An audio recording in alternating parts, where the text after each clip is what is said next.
Welcome to Little Conversations Today. We are very excited to present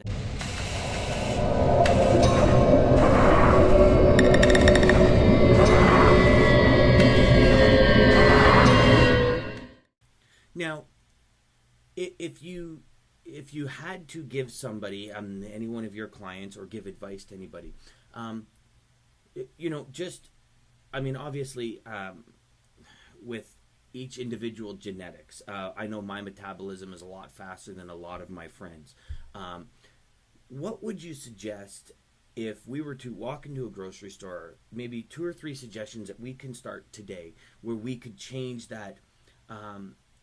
Not so good eating habit to a better eating lifestyle, I guess. Not necessarily a habit, more of a lifestyle. So a better eating lifestyle. What would you suggest if you had to make, say, if you can give us, say, 3 suggestions?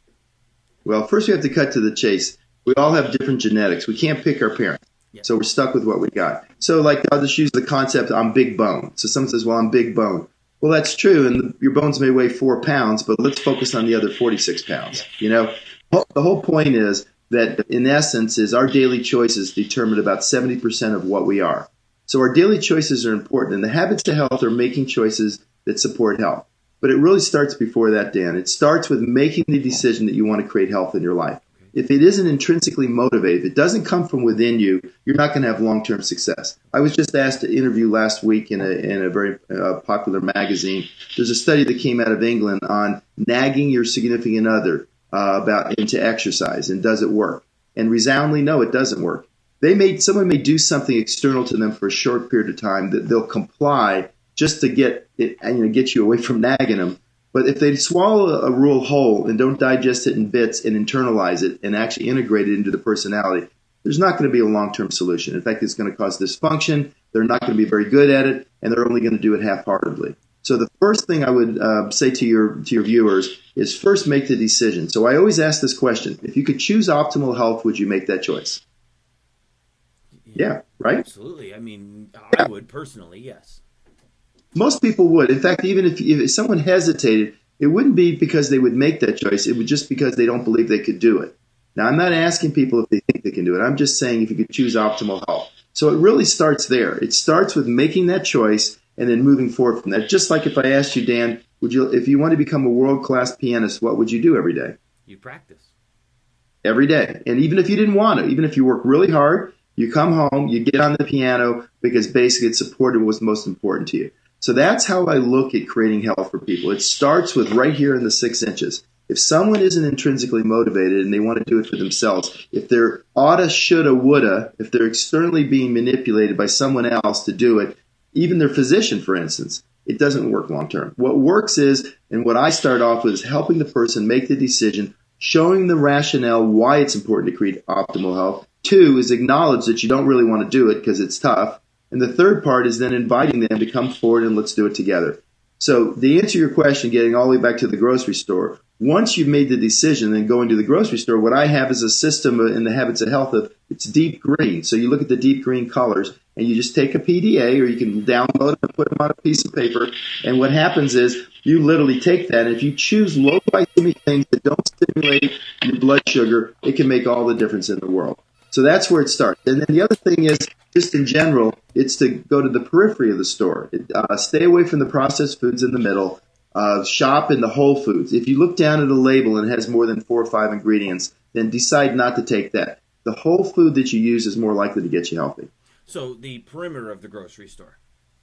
Exactly. Okay. Exactly. Yeah, the first time we heard that, the perimeter of the grocery store, it really blew my mind, because never once did I ever look at a grocery store with all the processed stuff in the middle and the perimeter as being the whole foods, the good meats and the good vegetables.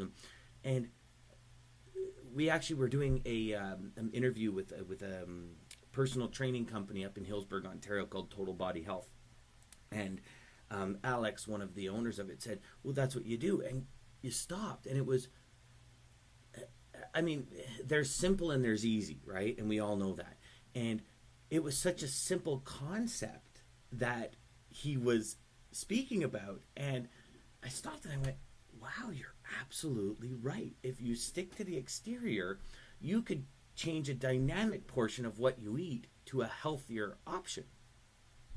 Absolutely, not even close. In fact, that's the whole idea of the habits of health and what I've done over the last 10 years. I'm a critical care physician. I learned about nutrition taking care of my sick patients, but when I really focused on how do I help people overcome the logistical and psychological barriers of living in this obesogenic world, it's exactly that. It's got to be simple, it's got to be easy, and it has to be something that people can do in a limited amount of time. And so what we do is we start with getting people down to a healthy weight, and while they're losing weight, is focus on that teachable moment on, as you said, on their lifestyle. The habits of health is not just what you eat, but how you move your body, how you sleep, how you handle stress, all the different components of your daily choices. We make about 200 food choices every day. We make all kinds of decisions on whether to walk or not walk, whether to use the escalator or not use the escalator.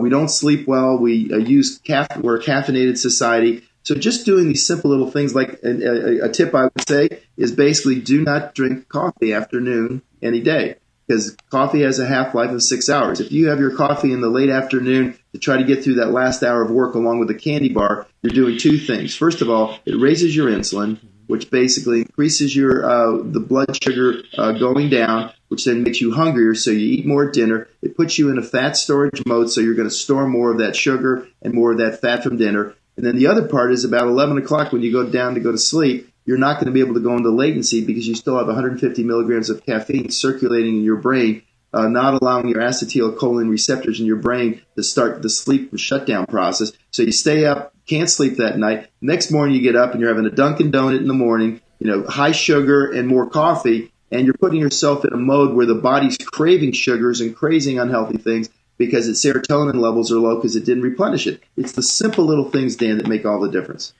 Wow, I never realized that. And as you're speaking, I had a horrible sleep last night, and we had my wife and I had my mother and my mother-in-law over last night for a late Mother's Day dinner. And I had a cappuccino at about 7 o'clock at night. And I didn't realize it was 8 hours or 6 hours that it was in your system for. So I'm wondering why I'm lying down, because I'm exhausted we up in Canada had a long weekend this weekend. So I'm exhausted from the long weekend and all, the pool parties and this and that. And I just couldn't sleep. So for 6 hours, coffee will stay in your system.